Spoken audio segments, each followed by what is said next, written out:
หมายสูงค่ะเมื่อได้เป็นวันที่15เดือนธันวาคมที่3ปี2026ในตอนได้มีข่าวรัสเซียปั่นลองตั้งจอยเทียมที่เมืองอิหร่านเมื่อวันที่14เดือนธันวาคมที่3ปี2026ในมีข่าวเงาออกมาว่าโรงปองจึงรัสเซียไล่ส่งลองตั้งจอยเทียมฝ่ายตั้งยาฝ่ายตั้งหมอยาในโปรแกรมใหญ่ลงกว่าที่เมืองอิหร่านในค่ะเฮาค่ะมารับชมด้วยกว่าเป็นตอนเป็นตอนค่ะตอนที่1ค่ะลองจอยเทียม จมจึงเมืองราชาไลสั่งการให้ภูมิพลพรเขาในต่อเอายาและเคิงใจโคตื้อในคณะกว่าจอยเทียมปันดีเมืองอิหร่านในคะลวงจอยเทียมในปอกกำในอำใจเลยว่าจอยเทียมในป้ายเปิงก้นกะนานก้อยกะว่าเป็นลวงที่อันเปิ้นเผาให้ก้นโตตั้งหลกลมฟ้าหันว่าอิหร่านนั่นอำไลต่อสู้อยู่หั่งก้อยก่อเหลวยังตึกมีอ้อยก่อหลีอ้อยก่อตีอันจอยเทียมเขาอยู่ว่าในคะเคิงใจโคตื้อตั้งเสียงตั้งหมดตั้งหนำมันในได้ก่อหมอก13ตันและเจ้าเนี่ยค่ะกำในมาถ่อมด้วยแทงตัวหนึ่งค่ะเนาะเส้นตั้งการต่อส่งค่ะย้อนก็เพราะว่าเนอนาฟ้าบางที่บางตอนในมันอ่ำป้อลอดเพเฮ็ดจังได๋สิแลตั้งฝ่ายราชาเขาในก็ไล่ส่งเคิงโคของในคณะต่างเฮอมินเสกว่าลงตีเมืองอาเซอร์ไบจานค่ะสืบนั่นในก็ได้เอาต่างก้าเสียวก็กว่าคามตีแล่นลิ้นเขาเมืองอิหร่านตีหลานอันมีชื่อว่าอัสตาราในค่ะข้อที่3ค่ะย่อนกระเบอสังแลตั้งฝ่ายอิหร่านเขาในย้อนตั้งจอยเทียมกว่าที่ราชาละเพราะว่าในจึงในเมื่อเลียวในขณะที่ในเมืองอิหร่านในก่อไลหับพรตุ้มยอนตั้งนำตั้งฝ่ายลงปองจึงอิหร่านในก่อลาดว่าโฮงยาแลปื้นตีฮองยาป้าจิ๋มโหลดต่างก้นเป็นโหลดกาโฮงยาและเจ้าแน่คณะถูกยาปื้อตึกลูกก่อยกว่าเป็นละลายตีอธิกาเปิงลงมันได้ก่อที่เว้งลงเตหาราใน ย่านนำย่าแห้งหนาอาลาก้นเจ็บในก่อนนำแห้งหนาในเมือเหลียวในก้นหวานก้นเมืองอันไรเตื้อเคือกเสียวก็ไรเจ็บไรเป็นกว่าแน่เพราะว่ามันนับสอนโฮมยาก็มีอยู่หมอกหลายแหงก็และเจ้าไหนเฮ็ดให้ยาและเคิงใจโคตื้อที่ในวันในเมืองในมันก็มีอ่ำกลุ่มโทนเป้งป้อยาวถึงตีซัมป้อไหลย้อนตั้งจอยเทียมตีเมืองโอ้ยหลีเหมือนจังหนังเมืองราชาอันว่านั่นยาวค่ะ กำในมาถ่อมด้วยเทียงตอนหนึ่งค่ะเนาะตอนที่4อิงเนอร์ราชายืนมือข่าวจอยเทียมอิหร่านจึงหนังในเสไหนตั้งฝ่ายอเมริกันคารุซัมวาจึงหือไหนอยู่ที่ห้องการลงฝ่ายห่มลมค่ะเนาะ แพนทากอนเนี่ยก็เลยออกมาลาดว่าเมื่อเหลียวในปักตาไปด้วยลองตรงหนึ่งในหนังคึดๆจำๆย้อนก็ปัวมีลองไม่อกไม่ใจว่าออกหน้าออกสื่อได้ก็ว่าต่อส่งยาเคิงใจตื้อฝ่ายจ้อยเทียมโกนหวานก้นเมืองว่าสังว่าจังไหน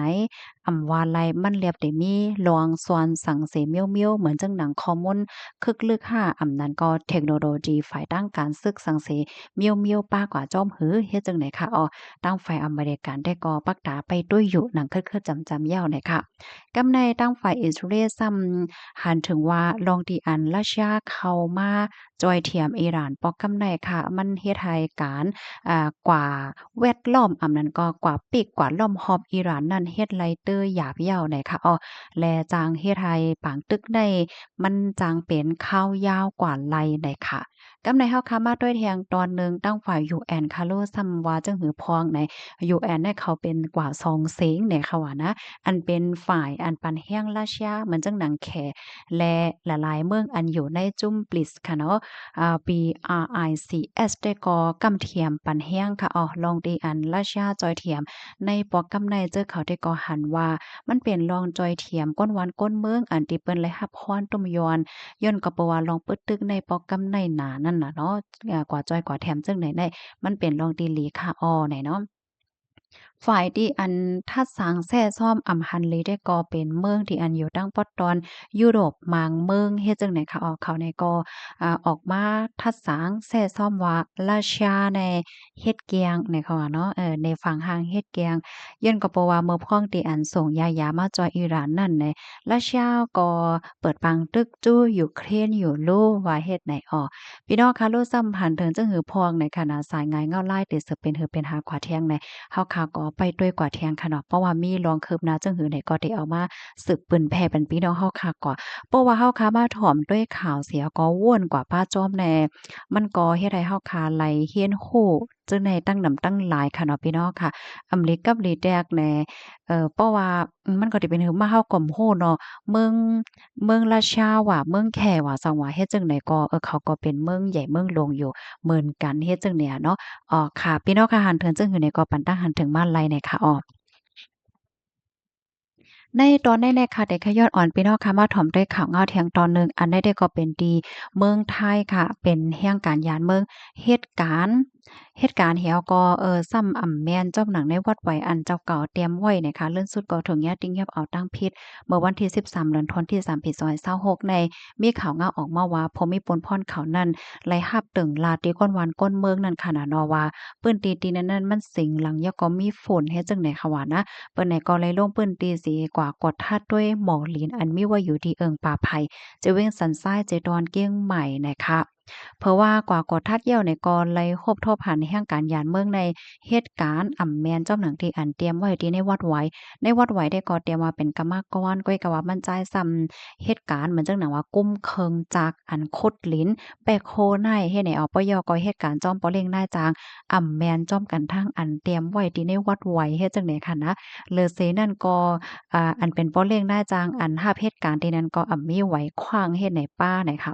ทางฝ่ายภูมิพลพ่อนเขาก็จังไลเอาศักดิ์ศรีหลักฐานมันป้าเจ๋มผู้จ่ายก็ในแห่งการก็ในส่งกว่าดีโฮงปลิกแม่โจ้เสเดปันตรวจตามกว่าจ้อมหนังหมายมีวันเมืองมีนั่นข้อมูลตอนในคาเลยปีมาดีห้องการข่าวเพจวิทยุจราจรเกียงใหม่ต่างไว้เนี่ยค่ะในตอนในค่ะเนาะก็ขย้อนป่องแล้งปันฟังเติ้นถึงปันพี่น้องแห่งการยานเมืองเฮาเนี่ยค่ะเนาะ สืบได้กว่าปี